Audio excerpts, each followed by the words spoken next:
We're going to focus on this here.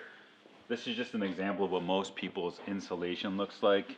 My name's Anthony Fonseca. I am the Home Performance Division Manager for BantamWesson. All the energy that is produced in your home is looking to escape as soon as it's created. So what the weatherization does is it slows down to that effect. When we go to a home, we are looking for any kind of bypasses where heat is escaping. People call them drafts. I mean, that's pretty much what a customer would say. This is drafty, this is drafty, that's drafty. What the weatherization does is we scientifically go and find those drafts, seal those drafts, calculate the savings. Every single draft makes a difference. Every single draft can be calculated and put into oil savings or propane savings or electric savings. The more a house is sealed up, the less fuel that they use, so less carbon emissions. So this is a really simple way for a customer to save money. It's two people coming into your house, spending a day there, and making your house as energy efficient as we possibly can in those 4 to 8 hours. All of the weatherization is done in one day.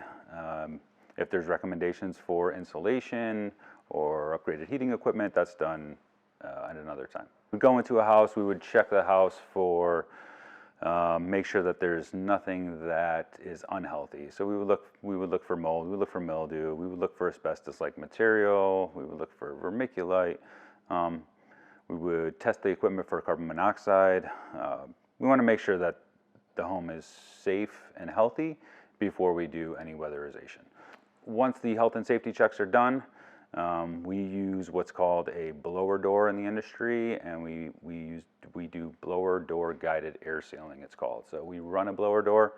It shows us where every single draft and leak is in the house, and then we use caulk, foam, Roxol, all different types of tools and materials to seal up the house at that point.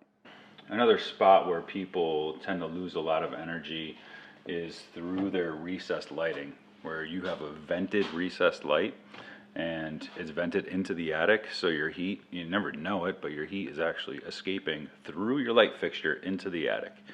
So we make boxes similar to this. It covers the light and makes it airtight. This is an example of what most people's attics look like before they're properly insulated, where you have about 3 or 4 inches of insulation.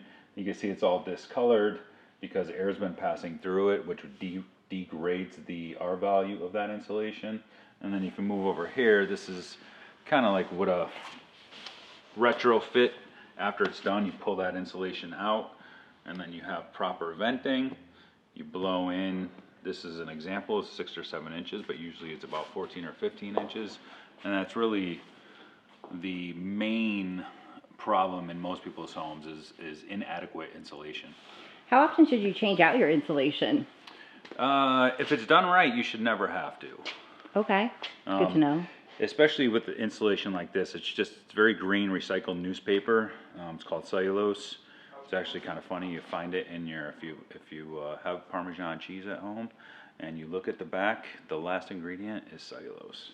So yeah, that's how safe it is. It's very green material. You know, nobody ever thinks about when your heat turns on, it satisfies the thermostat, but they're not looking at it as, okay, well, you know, this broken window in my basement is actually allowing cold air to come in and it's forcing hot air out. You can't see it, it's happening, you can't see it, so people pay no mind.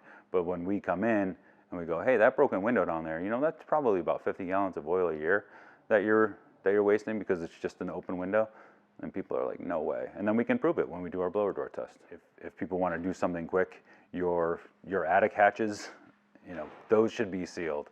That's always one of the biggest drivers of heat loss is your heat is rising, and it's really happening, and it's looking for a place to escape. And normally, the attic hatch is the biggest culprit. I mean, the weatherization is it saves all energy. So if you have a window air conditioner, if you have a central air, it doesn't matter.